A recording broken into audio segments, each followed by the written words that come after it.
Au début des années 2000, une nouvelle génération d'entraîneurs est apparue sur la scène footballistique mondiale. Les chefs de file de cette génération étaient entre autres, Louis van Gaal, Marcelo Lippi, Vicente Del Bosque ou encore Fabio Capello. Ce dernier était considéré comme le meilleur de sa génération. Il fut à plusieurs reprises comparé au légendaire Arrigo Sacchi. Capello a entraîné de grands clubs comme la Juventus Turin, le Real Madrid, l'AC Milan, l'AS Rome. Le technicien italien est une figure emblématique du football et sa voix possède une grande portée. En 2018, lors d'un entretien médiatique au journal britannique The Sun, Capello a fait les éloges d'une légendaire star africaine en la personne de Yaya Touré. Ce joueur possédait un style unique en son genre.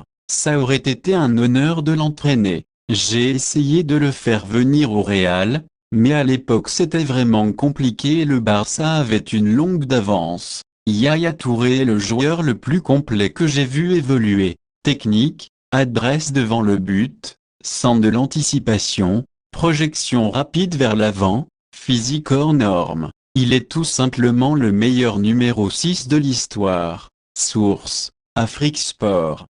Didier Drogba intègre le jury du Ballon d'Or France Football. Il proposera sa propre liste des nominés. L'ancien buteur de l'OM et de Chelsea, reconverti animateur des galas du Ballon d'Or, entre autres activités, va devenir le référent sportif du trophée en intégrant le comité de sélection interne du trophée. L'Ivoirien sera notamment partie intégrante de la présélection dénommée le jury le plus pertinent de l'année précédente et les rédactions de France Football et l'équipe en auront également la charge, a confirmé la presse française. Source, Baptiste Pacaud. L'équipe.